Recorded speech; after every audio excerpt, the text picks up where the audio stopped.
All right, check it out. So, people ask me a lot about my habanero slash ghost chili aioli that I've been making for, God, it's got to be 15 years, and I make a lot of different variations. But if you know me, you know that I show up at your place, your party, your shindig with some kind of spicy things because I love it spicy. I don't know about you, but once you quit doing hard drugs and drinking, you got to find your kicks where you can, and spicy chili peppers is one of the best ways. So, today, I'm going to show you how I do my aioli. Now, this is one variation. There are a million different ways to rock this. Aioli basically just means mayonnaise with garlic.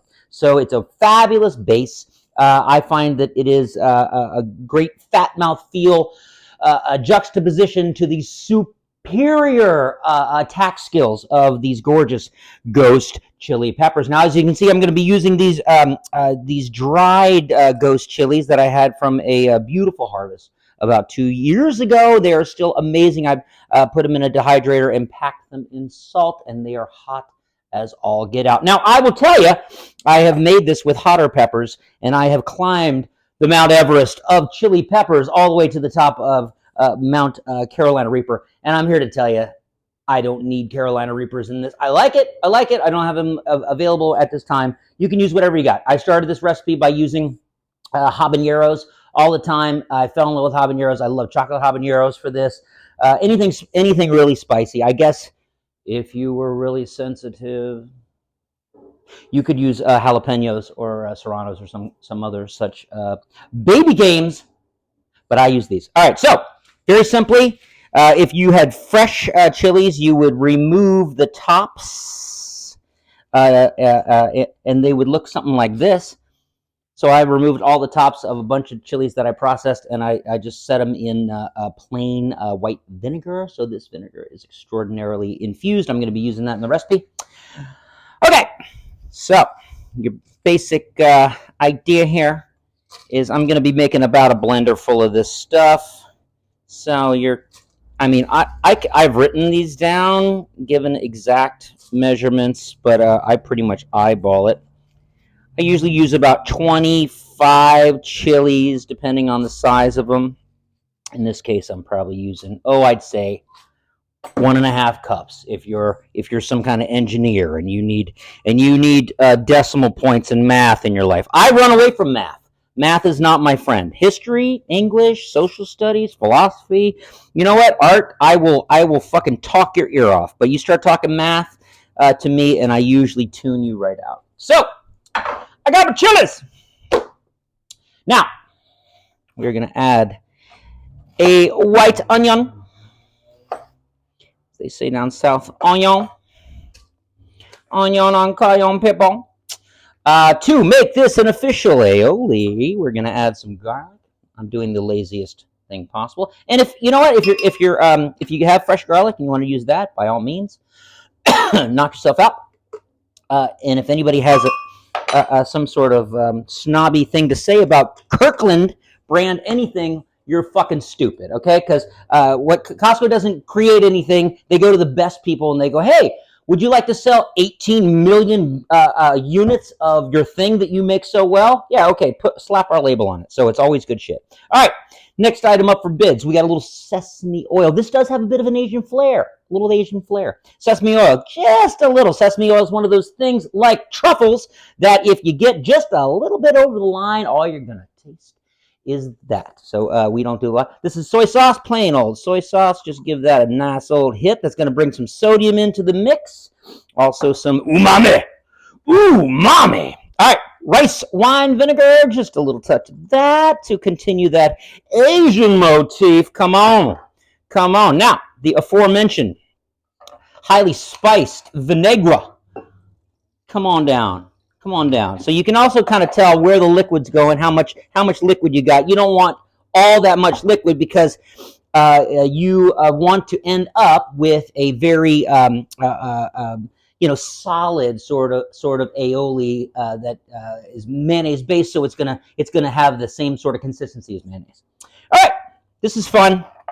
All right, capers are my best friend. Well, one of my best friends.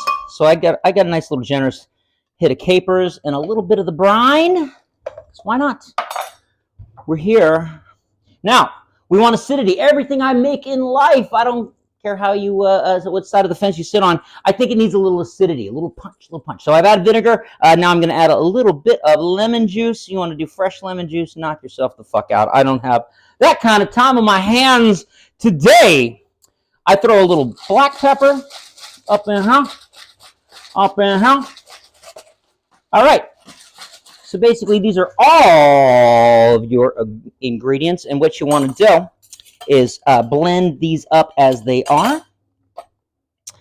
Handy dandy. Oster. Ladies and gentlemen, Oster, if you want to send me any kind of products, by all means, Oster, bring it. All right, food shop. Can you hear the taiko drums? I threw some taiko drums on. I thought you would appreciate this. Get it all good and blended. This one's got a preset setting because they don't trust you. I trust you. You blend it. You do it your way. You dance to your own drum. All right, stop that. We're gonna blend it now. Get it.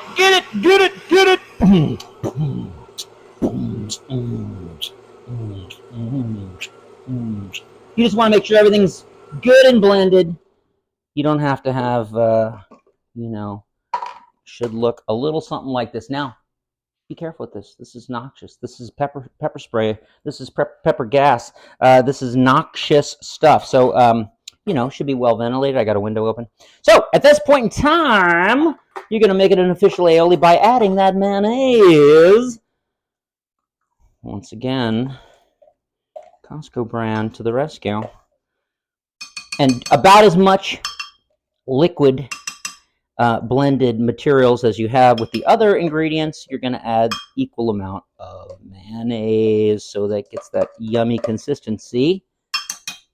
All my Costco had, I like going to the early morning versions of Costco, so it's the commercial one. So all they had were these like little guys. So hey, you do what works. This is what we call in the restaurant business System D, right? We're going to make it work one way or another. We're going to make it work. We're not going to throw anything away. Once you buy stuff, I think it was the great Mario Batali who often is quoted as saying, this is what we do in the restaurant business. We buy stuff, we fix it up, we sell it for a profit. We don't throw away our profits. So if you can retain like those little ends of the chilies, by all means. Be creative, make a stock out of it, make something out of it. I made infused oils out of my chilies. I was literally running out of things to do because I had such a crazy abundance of chilies. But that dehydrator is the best. All right, we're just going to give this a little stir. And as you will see, it's got this beautiful little color. It doesn't seem like anything that would be able to put your D in the D, as they say. Your dick in the dirt. Yes, but it is a spicy mofo. Now, I've played around with variations with this. Like I said, I've done, so this is what it should look like, okay? I'm going to put that into a jar, put it in the fridge for about 4 hours. Feel free to add fresh herbs. I've added liquid smoke. I've done some tomatoes as well, just kind of like a smoky tomato version. I have done this basic version with a ton of olives and capers, and made it almost like a tapenade. That's kind of fun. I've done a couple other versions as well that I think were well received. But my favorite so far, yeah. So once you get the finished product, you cut it about half with mustard, and it becomes this as they call it in my restaurant, Maynard. So it's like a very spicy Maynard, and it just rocks. All right, hope you have a nice day. Enjoy.